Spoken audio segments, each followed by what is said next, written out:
Titanic বিশ্বের বৃহত্তম এবং সেই সময়ের সবচাইতে বিলাসবহুল জাহাজ ছিল। ১৯১২ সালের ১০ এপ্রিল টাইটানিক তার প্রথম যাত্রা করেছিল। টাইটানিক ইংল্যান্ডের সাউদাম্পটন থেকে নিউ ইয়র্কে যাচ্ছিল। টাইটানিক সেই সময় আলোচনার শীর্ষে ছিল।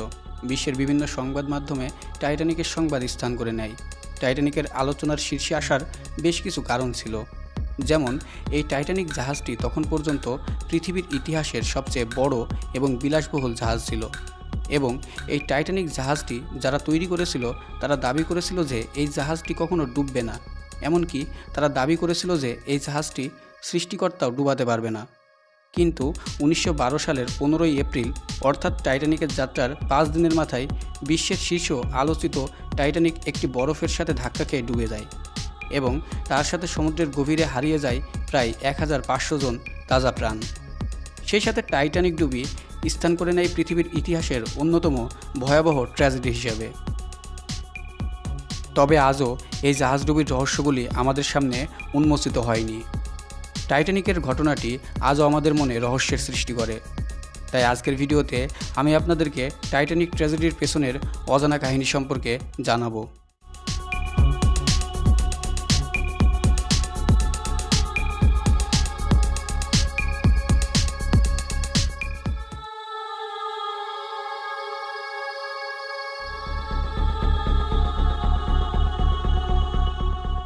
'১৯১২ সালের ১০ এপ্রিলের ঘটনা। আরএমএস টাইটানিক বিশ্বের বৃহত্তম এবং তার সময়ের সবচাইতে বিলাসবহুল জাহাজটি তার প্রথম সমুদ্রযাত্রা করছিল ইংল্যান্ডের সাউদাম্পটন থেকে নিউ ইয়র্ক শহরের উদ্দেশ্যে। সেই সময় এই জাহাজটিতে সমস্ত ধরনের লোক ছিল। বিখ্যাত শিল্পপতি এবং অভিনেতার পাশাপাশি বিভিন্ন অভিবাসীরা ছিলেন, যারা উন্নত জীবনের সন্ধানে আমেরিকায় যাচ্ছিলেন। এই জাহাজ নিয়ে যাত্রী, জনসাধারণ এবং গণমাধ্যমে ব্যাপক উত্তেজনা বিরাজ করেছিল। এই জাহাজটি প্রায় ২৬৯ মিটার লম্বা এবং ৫৩ মিটার উচ্চতা বিশিষ্ট। সেই সময়ে জাহাজটি তৈরি করতে $7.5 মিলিয়ন খরচ হয়েছিল, যেটা বর্তমানে $400 মিলিয়ন সমান। জাহাজের অভ্যন্তরের সুবিধা এবং সাজসজ্জা এমন ছিল যা একটি ৫ তারকা হোটেলকেও পিছনে ফেলতে পারে।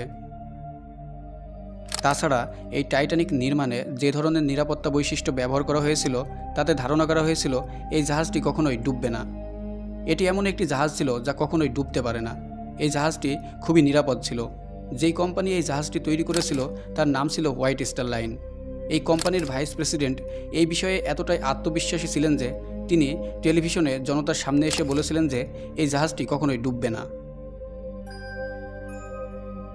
যাই হোক, ১৯১২ সালের ১০ এপ্রিল টাইটানিক জাহাজটি যখন যাত্রা শুরু করে, এই যাত্রা শুরু করার মাত্র ২ দিন পর অর্থাৎ ১২ই এপ্রিল ১৯১২ সালে টাইটানিক জাহাজে প্রথম বরফের সতর্কতা আসতে শুরু করে। আমেরিকা যার জন্য টাইটানিক জাহাজটি যে আটলান্টিক মহাসাগর পাড়ি দিচ্ছিল সেটা ছিল বরফে পরিপূর্ণ। সেইখানে বরফের পাহাড় ছিল, যেটা এই জাহাজের জন্য অত্যন্ত বিপজ্জনক ছিল। কিন্তু এই বরফের সতর্কতা একটা স্বাভাবিক ব্যাপার ছিল, কেননা যেসব জাহাজগুলি সমুদ্রে যাত্রা করে তারা প্রায়শই রেডিওর মাধ্যমে যোগাযোগ করে এবং কাছাকাছি জাহাজগুলিকে এইসব বরফের সতর্কতা দেয়, যাতে তারা পূর্ব থেকেই সতর্ক হতে পারে। যাই হোক, টাইটানিক জাহাজে বরফের সতর্কতা পাওয়ার পর টাইটানিক জাহাজটিকে বিপদ এড়াতে তারা ২ বার তাদের গতিপথ পরিবর্তন করে, কিন্তু তারা জাহাজের গতি কমায় না। টাইটানিক জাহাজটি ৪০ কিলোমিটার/আওয়ার গতিতে তাদের গন্তব্যের দিকে যাত্রা অব্যাহত রাখে। এর ২ দিন পরে অর্থাৎ ১৪ই এপ্রিল ১৯১২ সালে টাইটানিক জাহাজে আরও ৭টি বরফের সতর্কতা আসে, কিন্তু জাহাজের ক্যাপ্টেন এডওয়ার্ড জন স্মিথ এবং তার ক্রুরা এই সতর্কতাবাণী উপেক্ষা করেন। তারা টাইটানিকের গতি তারপরও কমায় না। ১৪ই এপ্রিল রাতের উল্লেখযোগ্য বিষয় হলো সেই রাতে চাঁদ দেখা যায়নি, তাই এই রাতে দৃশ্যমানতা অত্যন্ত কম ছিল। জাহাজের সামনে একটি লুক আউট পয়েন্ট ছিল এবং সেখানে একজন বসে থাকত যাতে সে জাহাজের ট্র্যাকের উপরে নজর রাখতে পারে। সে রাতে এই জাহাজের লুক আউট পয়েন্টে বসেছিলেন ফ্রেডরিক ফ্লিট নামে একজন ব্যক্তি। রাত ১১টা ৩৯ জাহাজের লুক আউট পয়েন্টে বসে থাকা ফ্রেডরিক ফ্লিট নামে ওই ব্যক্তি হঠাৎই তার চোখের সামনে বিশাল বড় একটি আইসবার্গ দেখতে পান। এটা দেখার সাথে সাথে তিনি দ্রুত ৩ বার কলিং বেল বাজান, যাতে নিচের লোকজনকে সতর্ক করা যায়। তারপরে তিনি ফোন তুলে ব্রিজের অফিসারদের ডাকেন এবং চিৎকার করে বলেন যে তাদের সামনে একটি বিশাল বড় আইসবার্গ। ফার্স্ট অফিসার উইলিয়াম এই বার্তা শুনে ইঞ্জিন রুমকে সংকেত দেন জাহাজটিকে বাম দিকে ঘোরানোর জন্য, কিন্তু দুর্ভাগ্যবশত অনেক দেরি হয়ে যায়। এর ঠিক 1 মিনিট পরে রাত 11:40 জাহাজটি ওই আইসবার্গের সাথে ধাক্কা খায়। এই আইসবার্গটি ছোট ছিল না, এটা একটা ফুটবল মাঠের মতো বড় ছিল। বিজ্ঞানীরা অনুমান করেছেন যে আইসবার্গটির ওজন প্রায় 1.5 মিলিয়ন টন হবে। টাইটানিকের সামনের ডান দিকটা আইসবার্গের সাথে ধাক্কা খেয়েছিল। প্রায় 10 সেকেন্ডের জন্য এই জাহাজটি আইসবার্গের বিপরীতে চলেছিল। এই কারণে জাহাজের মূল অংশে ছোট ছোট গর্তের সৃষ্টি হয়। সংঘর্ষের কয়েক সেকেন্ড পরে জাহাজের ক্যাপ্টেন স্মিথ এবং স্থপতি থমাস অ্যান্ড্রুজ আঘাতের কারণে জাহাজটির কতটা ক্ষতি হয়েছে তা দেখার জন্য ঘটনাস্থলে যায় এবং তারা বুঝতে পারে যে জাহাজটি ডুবে যাবে। এইটা দেখে তারা একেবারে হতবাক হয়ে যান, কেননা তারা ভেবেছিল যে এই জাহাজটি কখনোই ডুববে না। ভিডিওর শুরুতে আমি আপনাদেরকে বলেছিলাম যে এই জাহাজটি কখনোই ডুবে যাবে না বলে মনে করা হয়েছিল। এই ধারণার পিছনে দুটি প্রধান কারণ ছিল। প্রথমত, এই জাহাজের ডাবল বটম হুল ছিল। দ্বিতীয়ত, জাহাজের হুলকে 16টি আলাদা ওয়াটারটাইট বগিতে ভাগ করা হয়েছিল। এমনকি যদি 16টির মধ্যে 4টি কম্পার্টমেন্ট পানিতে ভরা থাকে তবুও এই জাহাজটি চলতে পারবে। কিন্তু আঘাতটি এতটাই বড় ছিল যে এই 16টির মধ্যে 6টি ওয়াটারটাইট কম্পার্টমেন্ট ভেঙে যায় এবং সবগুলোর মধ্যেই পানি ঢুকে যায়। সংঘর্ষের 20 মিনিট পরে রাত 12টার সময় ক্যাপ্টেন স্মিথ তার ক্রুদের রেডিওতে একটি ইমার্জেন্সি মেসেজ পাঠাতে নির্দেশ দেয়, যাতে আশেপাশের জাহাজগুলি এই মেসেজ রিসিভ করে তাদেরকে বাঁচাতে আসতে পারে। এই সময় সিনিয়র রেডিও অপারেটর জ্যাক প্লিপাস তিনি একের পর এক ইমার্জেন্সি মেসেজ পাঠাতে থাকেন, কিন্তু কোনো সাড়া পাওয়া যায় না। 20 মিনিট পর অর্থাৎ রাত 12:20 আরএমএস কারপাথিয়া নামে একটি জাহাজ থেকে সংকেত রিসিভ করা হয় এবং সেখান থেকে রিপ্লে আসে। আরএমএস কারপাথিয়া জাহাজের রেডিও অপারেটর টাইটানিকের রেডিও অপারেটরের সাথে কথা বলেন এবং আরএমএস কারপাথিয়া জাহাজটি টাইটানিকের দিকে মোড় নেন তাদের বাঁচানোর জন্য। কিন্তু সমস্যাটি ছিল যে কাছাকাছি থাকা সত্ত্বেও এই আরএমএস কারপাথিয়া জাহাজটি 107 কিলোমিটার দূরে ছিল। যদি এই জাহাজটি তার সর্বোচ্চ গতিতে টাইটানিকের দিকে এগিয়ে যায় তবে টাইটানিকের কাছে পৌঁছাতে 3.5 ঘন্টা সময় লাগবে। এদিকে বাকি ক্রু সদস্যরা আকাশে অগ্নিশিখা এবং রকেট জ্বালায়, এই আশায় যে তাদের কাছাকাছি থাকা অন্যান্য জাহাজগুলো তাদের এই সংকেত রিসিভ করবে এবং তাদেরকে বাঁচাতে আসবে। কিন্তু দুর্ভাগ্যবশত আরএমএস কারপাথিয়া জাহাজটি ছাড়া অন্য কোনো জাহাজ থেকে কোনো সাড়া পাওয়া যায়নি। এদিকে ক্যাপ্টেন স্মিথ জাহাজের লাইফ বোট ব্যবহার করে যাত্রীদের সরিয়ে নেওয়ার নির্দেশ দেন। প্রোটোকল অনুযায়ী লাইফ বোটে চড়তে নারী ও শিশুদের অগ্রাধিকার দেওয়া হয়। এদিকে বেশিরভাগ যাত্রী বিশ্বাস করতেন যে টাইটানিক জাহাজ কখনোই ডুববে না।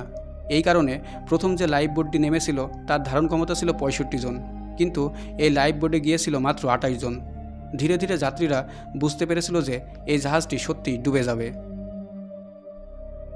যখন যাত্রীরা বুঝতে পেরেছিল যে এই জাহাজটি সত্যি ডুবে যাবে তখন সেখানে বিশৃঙ্খলা দেখা দেয়। মানুষ আতঙ্কে চারপাশে দৌড়াতে শুরু করে। রাত 1টা নাগাদ সামনের বগিগুলোতে এত পানি ভরে যায় যে জাহাজের ধনুক পানির নিচে চলে যায় এবং এর ফলে টাইটানিকের পেছনের অংশ পানি থেকে বেরিয়ে আসে। পিছনের প্রোপেলারগুলি পানি থেকে বেরিয়ে আসে। এই সময় লাইফ বোটে একটি আসনের জন্য মানুষ একে অপরের সাথে লড়াই শুরু করে। এখন সমস্যাটি ছিল যে জাহাজে লাইফ বোটের অভাব ছিল এবং সেইখানে মাত্র 20টি লাইফ বোট ছিল, যেখানে আনুমানিক মাত্র 1200 জন লোককে রেস্কিউ করা সম্ভব ছিল। কিন্তু এই জাহাজটিতে প্রায় 2200 জন যাত্রী ছিলেন। রাত 2:05 শেষ লাইফ বোটটি টাইটানিক থেকে নামানো হয়, কিন্তু টাইটানিকে এখনও 1500 জন যাত্রী থেকে গিয়েছিল।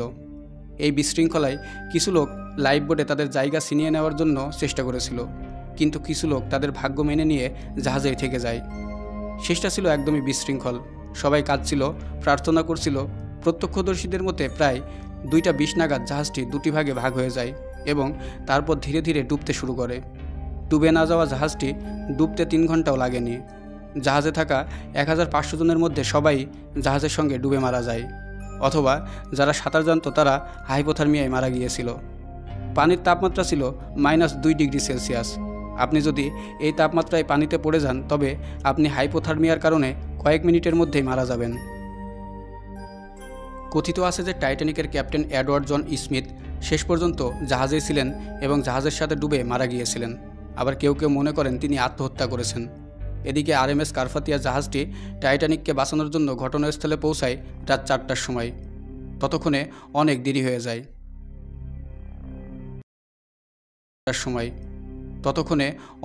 হয়ে যায়। টাইটানিকের বিপর্যয়ের পর নানা প্রশ্ন ওঠে এবং জন্ম নেয় বিতর্কের। তাই ঘটনাটি তদন্ত করা হয় এবং তদন্তে বেশ কিছু অজানা তথ্য উঠে আসে, যা সবাইকে হতবাক করে। কেমন লাগবে যদি বলি, সেই রাতে টাইটানিক থেকে মাত্র 37 কিলোমিটার দূরে আরেকটি জাহাজ ছিল, যা সময় মতো টাইটানিকের যাত্রীদের বাঁচাতে পারত। হ্যাঁ, এটা একদমই সত্য। জাহাজটি ছিল এসএস ক্যালিফোর্নিয়া। টাইটানিক আইসবার্গে আঘাত হানার 1 ঘন্টা আগে এই এসএস ক্যালিফোর্নিয়া জাহাজটি শেষ আইসবার্গ সতর্কতা জারি করেছিল। তারা সতর্ক করেছিল যে সাবধান, সমুদ্রের এই অঞ্চলে প্রচুর আইসবার্গ রয়েছে।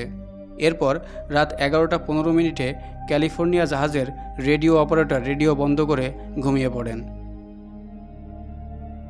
এসএস ক্যালিফোর্নিয়া জাহাজটি বিপদের কথা মাথায় রেখে তারা সামনে এগোচ্ছিল না। যেহেতু এই এসএস ক্যালিফোর্নিয়া জাহাজটি বন্ধ অবস্থায় ছিল এবং তাদের রেডিও বন্ধ ছিল, তাই তারা টাইটানিক থেকে পাঠানো ইমার্জেন্সি সংকেত রিসিভ করতে পারেনি। টাইটানিকের ডেকের যাত্রীরা দূরে এই এসএস ক্যালিফোর্নিয়া জাহাজটি দেখতে পেয়েছিল, কিন্তু এই এসএস ক্যালিফোর্নিয়া জাহাজটি রকেট এবং অগ্নিশিখার আলো জ্বললেও তারা আসেনি। জানা গেছে রাত 12টার পর ক্যালিফোর্নিয়ার জাহাজে ক্রু সদস্যরা আসলে টাইটানিক থেকে ছোড়া রকেট এবং অগ্নিশিখা দেখেছেন। এমনকি তারা তাদের ক্যাপ্টেন স্ট্যানলি লর্ডকে জানিয়েছিলেনও। কিন্তু ক্যাপ্টেন স্ট্যানলি তিনি জোর দিয়ে বলেছিলেন যে এটা কোনো বিপদ সংকেত না, বরং টাইটানিকের ধনী ব্যক্তিরা যারা ওই জাহাজটিতে পার্টি করছিল। ক্যালিফোর্নিয়া জাহাজের ক্যাপ্টেন লর্ড সেই রাতে রকেট এবং অগ্নিশিখাকে গুরুত্ব দিলে অনেক মানুষকে বাঁচানো যেত। পরের দিন সকালে যখন তারা তাদের রেডিও চালু করে, তারা টাইটানিক থেকে পাঠানো SOS কল রিসিভ করে এবং তারা সাইটে পৌঁছায়, কিন্তু ততক্ষণে অনেক দেরি হয়ে যায়। তারা শুধু পানিতে মৃতদেহ ভাসতে দেখেছে। এই বিষয়ে পরিচালিত উভয় অনুসন্ধানই ক্যালিফোর্নিয়ার ক্যাপ্টেন লর্ডকে দায়ী করে, কিন্তু এত বড় বিপর্যয়ের জন্য একজন মানুষকে দায়ী করা যায় না, অন্যান্য লোকেরাও দায়ী ছিল। এছাড়াও তদন্তে টাইটানিকের নির্মাণ এবং নকশার ত্রুটি নিয়ে আলোচনা হয়। বিশেষজ্ঞরা জানান যে জাহাজের স্টিলের গুণমান খারাপ ছিল এবং এটি সংঘর্ষের সময় বেশি ক্ষতির কারণ হয়েছিল। তদন্তে উল্লেখ করা হয় যে টাইটানিকের সাথে মাত্র 20টি লাইফবোট ছিল, যা 1200-এরও বেশি যাত্রীর জন্য পর্যাপ্ত ছিল না। সব মিলিয়ে টাইটানিকের ডোবার পেছনের কারণগুলো ছিল নির্মাণের ত্রুটি, ক্যাপ্টেনের ভুল সিদ্ধান্ত এবং জরুরি অবস্থায় সঠিক ব্যবস্থা না নেওয়া। তদন্তের ফলস্বরূপ আন্তর্জাতিক মেরিটাইম সংস্থা নতুন নিরাপত্তা বিধি প্রবর্তন করে, যার মধ্যে প্রত্যেক যাত্রী জাহাজের জন্য পর্যাপ্ত লাইফবোট রাখা বাধ্যতামূলক করা হয়। জাহাজের নাবিকদের নিরাপত্তা প্রশিক্ষণ বাড়ানোর উপর গুরুত্ব দেওয়া হয়, যাতে ভবিষ্যতে এই ধরনের বিপর্যয়ে দ্রুত প্রতিক্রিয়া জানাতে সক্ষম হন। টাইটানিক ডুবের তদন্ত কেবল একটি জাহাজের দুর্ভোগের গল্প নয়, বরং এটি মেরিটাইম নিরাপত্তা ও নাবিক প্রশিক্ষণের ক্ষেত্রে একটি মৌলিক পরিবর্তন নিয়ে আসে। টাইটানিকের ঘটনা কেবল একটি জাহাজ ডোবার গল্প নয়, বরং মানুষের আশা, বিপর্যয় এবং টিকে থাকার একটি চিত্রও। এই ঘটনা আমাদের শিক্ষা দেয় যে প্রকৃতির শক্তির সামনে মানব প্রকল্প কতটা নাজুক। এমনকি শতাব্দী পার হলেও টাইটানিকের স্মৃতি আমাদের সতর্ক ও সচেতন করে থাকবে। টাইটানিকের এই ট্র্যাজেডি আমাদের শেখায় যে নিরাপত্তা কখনো আপোস করা উচিত নয়। আশা করি আজকের ভিডিওটি আপনাদের জন্য ইনফরমেটিভ হয়েছে। যদি ভিডিওটি ভালো লেগে থাকে তাহলে লাইক এবং সাবস্ক্রাইব করতে ভুলবেন না। নিচে কমেন্টসে জানান আপনি টাইটানিকের সম্পর্কে আরও কি জানতে চান। ধন্যবাদ।